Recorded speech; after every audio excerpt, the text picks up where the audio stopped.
Hey, what's going on, everyone? Richie Flip here with Six String Fun. Thank you for stopping by. It's been a little while, but been a little busy, so we're going to kind of get right back into things. What we're going to do today is something I've talked about on and off for a while. We're going to talk about the major triad chord, basically.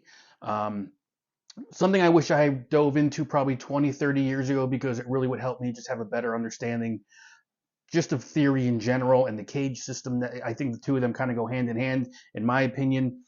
Over the years, tried learning in different ways, didn't quite work, and then something happened to click, and that's what the point of this video is. We will go over, what worked for me, and make it happen from there. I guess we'll try different things, and we'll see what we can do.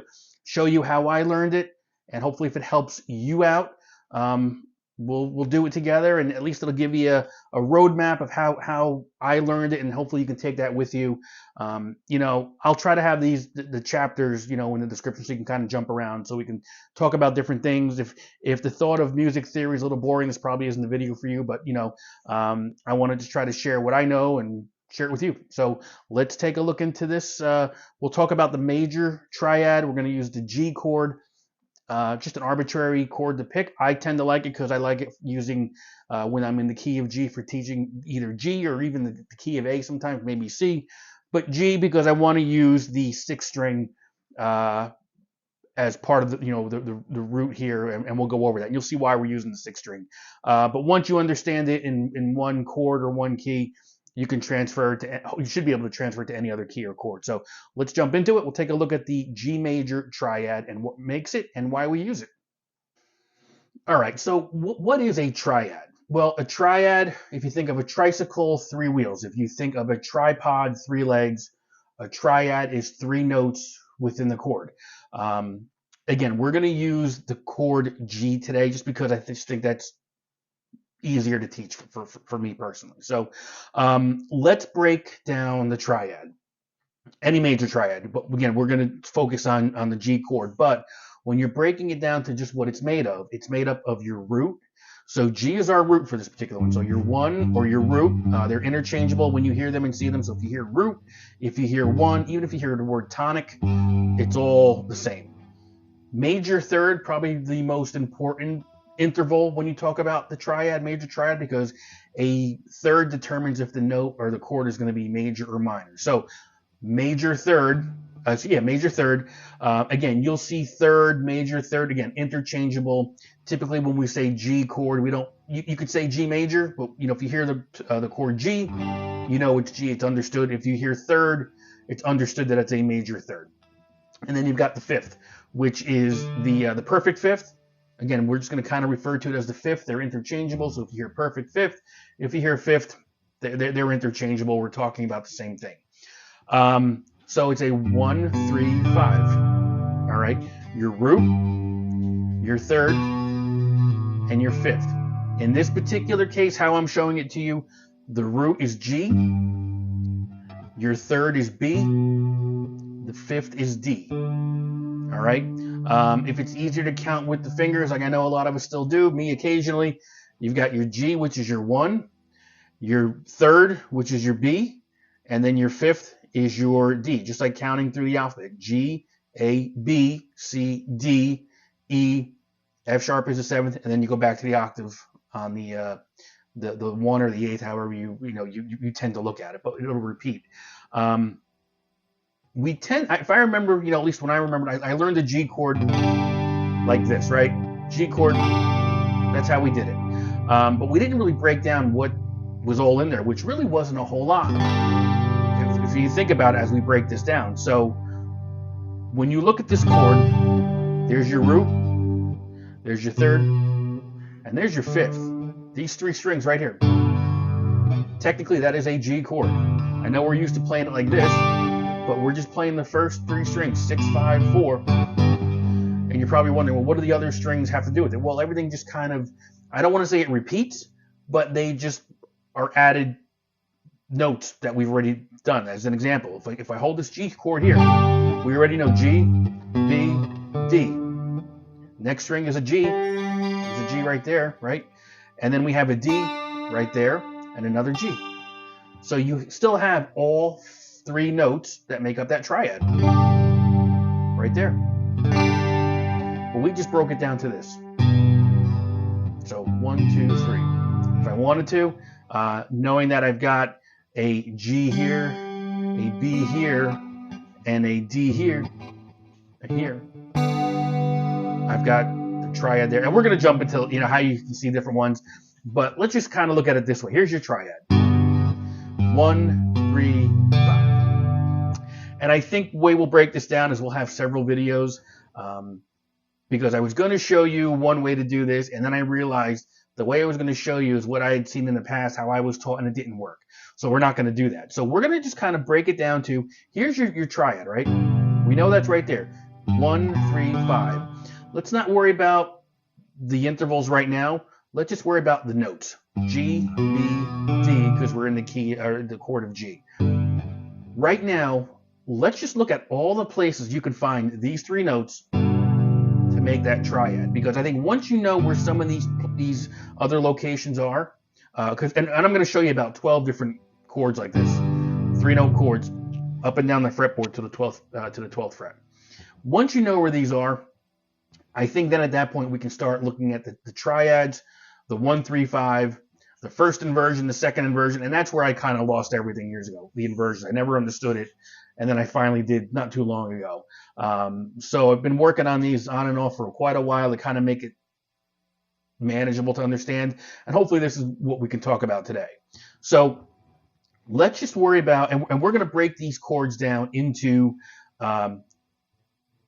3 strings per set, basically. So you've got 6, 5, 4. That'll be one set. We'll move to the 5, 4, 3 for another set of chords. We're going to move to 4, 3, 2 for another set of chords, and then 3, 2, 1 for another set of chords. It sounds like this is, you know, you're already lost. Trust me, when we break them down, you'll see why we're kind of breaking them down by sets, okay? So we know that this is a chord right here. Again, this set of chords, we're only working on the 6th, 5th, 4th strings. That's it, right? 1, 2, 3. Well, let's move here. We're going to put our at least I put my pinky on the 7th fret, and I'm going to bar 7th fret on the 6th string. I'm going to bar the 5th fret of the 5th and 4th string. If you can see that. So again, 6th string, 5th string, 4th string. Just like here. 6th string, 5th string, 4th string. 6th string, 5th string, 4th string. Now, these are the same notes, but they're on different strings. So G, B, D, I have B, D, G. Don't worry about that too much right now. Just worry about the shapes and where they are. We'll break it down the road here. So that's the first one. Here's the second one we just did right there. 7, 5, 5 on those sets of strings, okay? Same string, 6, 5, and 4. We're going to go 10, 10, 9. So again, on that set of strings, chord, chord, chord. And I'm using my thumb, index, and middle finger to pick these, or at least finger pick them, so that way we're not getting any strings we don't want to hear, basically. So again, here, here, here. All right? So 3 triads right there. So memorize those. Right there. All right? Now, let's break it down further. Let's go down to the 5th, 4th, 3rd strings. So those 3 strings right here. There's a method to my madness here. So let's start here with the pinky on the 5th string, 10th fret, ring finger on the 9th string, or excuse me, 9th fret of the next string, and then we're going to go 7th fret of the following string. So strings 5, 4, 3, okay, and then frets 10, 9, 7. You can see that, okay? The reason I'm doing that is because in particular this note right here is the G. This is just like we did. So we did this here. It's the same thing here. G, B, D, G, B, D. All right, and that's just for purposes down the road why we're going to do that, okay? So there's a triad right there. So again, on the 5th, 4th, 3rd string, 10th fret, 9th fret, 7th fret. All right, let's keep it moving here. We will go to the, again, 5th, 4th, 3rd strings. We're going to go 5th fret, 5th fret, 5th fret, 4th fret. Right there. And as we do this, you might start to see patterns where these little pieces or these triads are part of bigger chords that you might know of. That's the whole point of it, okay? So triad here, triad there, 5, 5, 4 as far as the frets go, but again, the strings are still 5, 4, 3, and the frets are 5, 5, 4. And then right here, we've got 2nd fret on the 5th, open, open. Okay, right there. So if we use the 5th, 4th, 3rd strings, 5, 4, 3, 5, 4, 3, 5, 4, 3. Okay?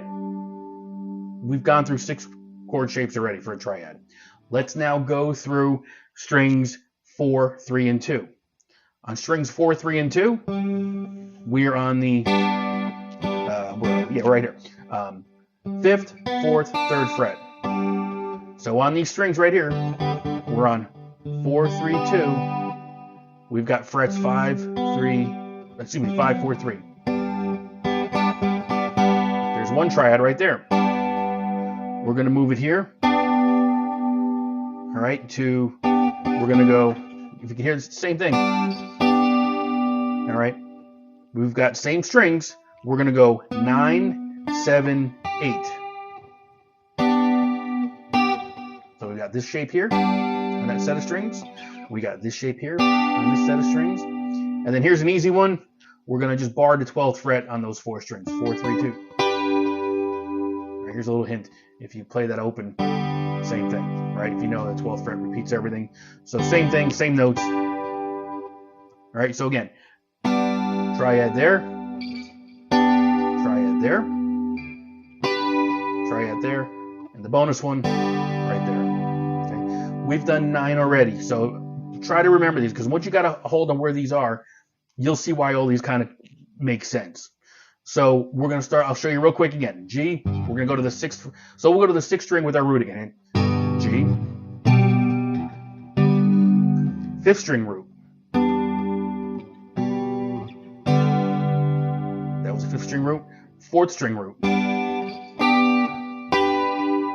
Now let's go to the 3rd string root, and that'll cover strings 3, 2, and 1. So strings 3, 2, 1, I've got 4th fret, 3rd fret, 3rd fret.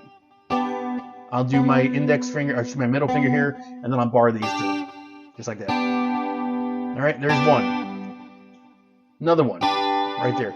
It's kind of like the D open, but we're going to move it here.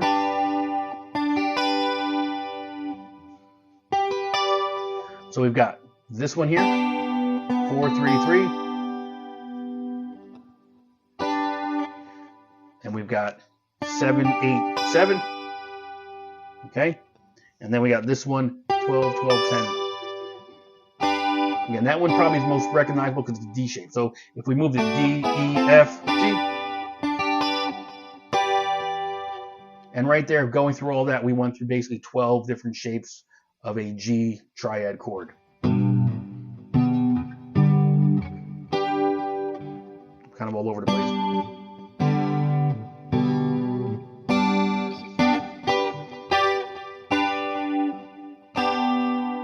All right. So that's kind of breaking it down right there. And I think that's a good place to at least stop for this video to get a sense of how that kind of works. Because once you have an understanding of this, we'll start breaking down the inversion piece of it, okay? Which is really what you already kind of know it, you saw it, we've done it for those strings. If I was to just do it real quick, my triad, 1st inversion, 2nd inversion. And that only means that how you're rearranging those notes and how, again, 1, 3, 5, 3, 5, 1, and then you've got 5, 1, 3. We'll get to that, but learn these shapes first in the G chord triad shape.